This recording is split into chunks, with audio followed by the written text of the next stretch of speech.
Tucked away in beautiful Shelby, Kentucky, is an escape for American heroes. As soon as you pull in off of that road onto that gravel driveway and see that barn in front of you, that farm, you automatically start to just get in a relaxed state, and the things that just hold us down just start to fall away. It's a farm for therapy. One day I came out here, it was raining, and I just sat in the chair and watched the rainfall, listened to it hit the tin roof, and that was so peaceful. The horses are the main attraction, but the Veterans Club Equine Therapy Program had to pull the reins early this spring. Thanks to some creative thinking, though, they're back in the saddle, making sure to keep proper distance, and that sits well with veterans like Thomas Reardon. You don't have to throw millions and millions of dollars at mental health. I mean, it's simple stuff. The simple stuff, spurred by a little thinking outside the barn. Today I learned how to put on a saddle. Well, hold on tight, cowboy. We're trotting towards 30 minutes of good news. This is Good to Know.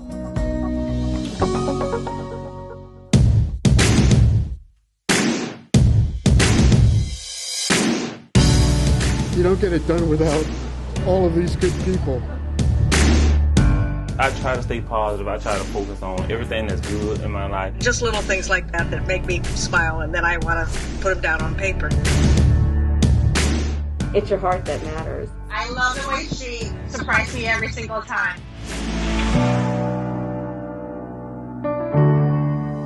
Hey everybody, I'm Lindsay Boach, and this is Good to Know. We tell positive stories here about people who are doing good things in their communities. We're going to tug on your heartstrings, maybe share a laugh or two, and hopefully inspire you as well. And it all starts with one simple idea or a casual conversation to help get that positivity going. This is the art of building a bridge across the social distance. So a couple of weeks ago, I was sitting in the park hand stitching a mask, and an older woman that lives alone started talking to me. Meet Sarah Arenthal. She's a Brooklyn-based multidisciplinary artist, known for her recognizable, friendly face around the neighborhood. When she's not creating for a gallery or in the studio, she might make a piece from a piece of old furniture or on a door. Her self-portrait and messages have appeared around the city for years, now even more special. Yes, waiting for better news on a discarded TV. I realized that it's like really important. We need this interaction. So even though it's like, similar to the other art I'm doing, but this is a lot more performance, social experiment, social distance. How are you doing? Back in the park, this is the spot for the art of conversation. A woman the other day gave me her whole life story. So in a way, it's also like I feel like a street therapist. One of her most recent creations is a conversation starter. She lives alone and wants to talk. 6 feet apart, of course. So we got into this long conversation, and it turned out that I was the first person she had a real-life conversation with in over a month. Yeah, I've seen people that are running literally stop in the middle of their run, tell me they live alone as well, ask me how I'm doing, and then, we have this, some people stay for longer, chat longer. Her art gives new life to forgotten everyday things. Here, it starts with two people saying hello. Especially New Yorkers, we don't really say hello to strangers. So this gives people an opportunity.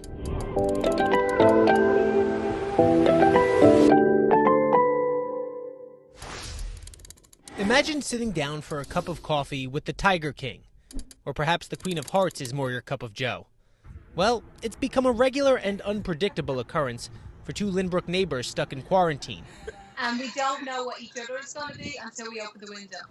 I climbed out my window to sit down for a cup of coffee with Paula Moore and Kim Kinsella to learn about the evolution of their coffee window. You see, before COVID-19, Kim and Paula had a regular coffee clatch. We would go into each other's houses every day for coffee. But when the virus hit New York and Paula's family, I think we got out of the house, but we're okay. The neighbors had to change their routine. Fortunately, the two women have adjacent windows separated by just a little more than the recommended 6-foot guideline. I look forward to seeing Paula because she's so imaginative. Well, one cold day, while the two were having coffee at their windows, Paula posted a picture of Kim wrapped in blankets on Instagram. From there, we just got out of control with it. We got competitive. In between homeschooling a combined 5 children, the two women started showing up to their regular coffee date in costumes. Coffee windows are moment of sanity. Or maybe insanity is more appropriate to describe the Joker and Cindy Lou Who, or Jack Sparrow and Freddy Krueger. But no matter what characters show up, the moms use only props and makeup in their homes to create the incredible costumes. I love it. I love the way she surprised me every single time. After posting the pictures on social media, seeing what costumes show up at the coffee window has become the best part of waking up for so many of their friends. Like, people were texting us and commenting on Facebook, "Where's coffee window?" So we said, okay, we better keep going. And based on the outpouring of support, they've brewed up smiles on the faces of thousands of people stuck inside their homes in the process. And so they say they'll keep pushing their creativity until they run out of supplies or quarantine is lifted, because nobody should be going through this alone. I don't think I'd be faring so well without Paul across the way. Same here. All right, we're going to do a little good-to-know quiz here. What's the best reason to have a parade? Is it A, a 100th birthday celebration, B, fighting against cancer, C, celebrating an adoption? Well, the answer is all three, and we were there to witness them all. A celebration. Amazing day. Shared by a family. She completes our family. And a newly adopted community. Poppy Hamilton has spent nearly her entire short life in foster care. She was in foster care for 826 days. Most of that time spent with Deanna and Brad Hamilton, along with their son, Brooks. We have battled infertility for years with a lot of loss. This was our last-ditch effort to expand our family. With lots of hope. That hope led them through the long and difficult process of adoption. It was an emotional roller coaster, I guess. Made even tougher when COVID-19 shut down courts, right as the Hamiltons were expecting to officially make Poppy one of their own. We had tried to get on in March or in April, and they canceled all the March adoptions in April. Hope seemed lost until they went before a judge Wednesday morning through computer and got the decision they waited more than 2 years for. This morning we adopted our daughter out of foster care. But a day like this is meant to be shared. Because of COVID, we weren't able to do the traditional courtroom adoption that most families are able to do and that kind of honestly dream of. Instead, the Hamiltons' friends and family gave an adoption party beyond what dreams could imagine. Thank you for coming. This is the sweetest. It's pretty amazing. Neighbors decorating their homes, a brass band setting the mood as cars line the streets, some more street legal than others.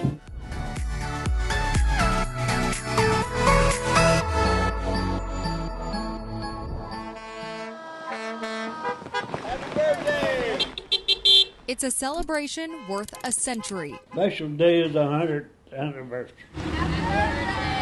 Instead of having the party, this is what happened.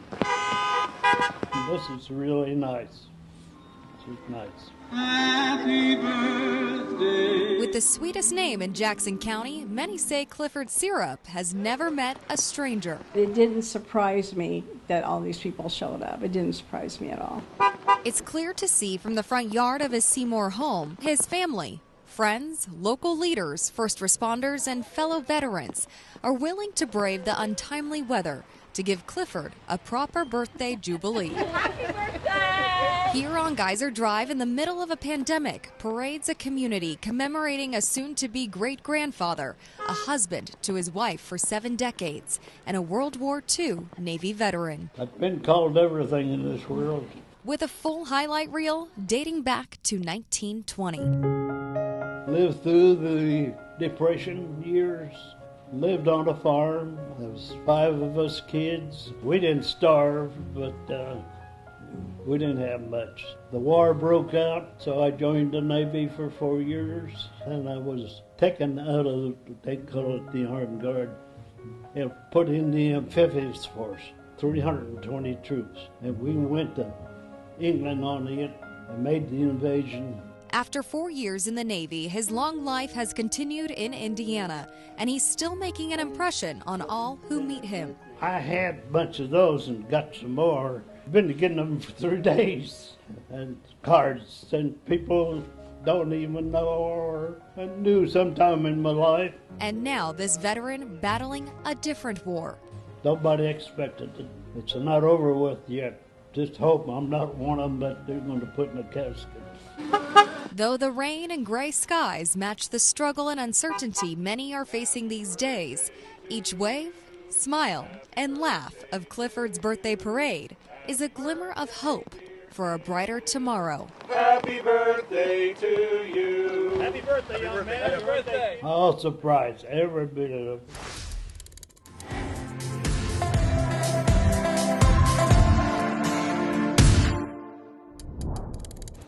Some of these people drove an hour probably to be here. She's just going to make sure all of our people get, and we're going to kind of line up on Dickinson Road, right? That's the plan. We've been trying to do everything we can to support him through this time. Is that for Gary? And I think he's about to find that out in a big way.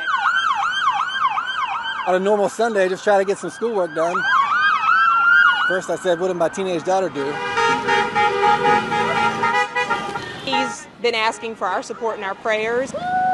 And we just want him to know that we're here to support him. We love you! November is when they kind of started all the testing, and then they came up with the diagnosis middle of January.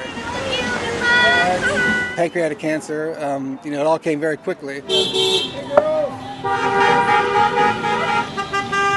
Hey, good to see you. It really does mean a lot when you can't see these faces for months, and then you get to finally see them again.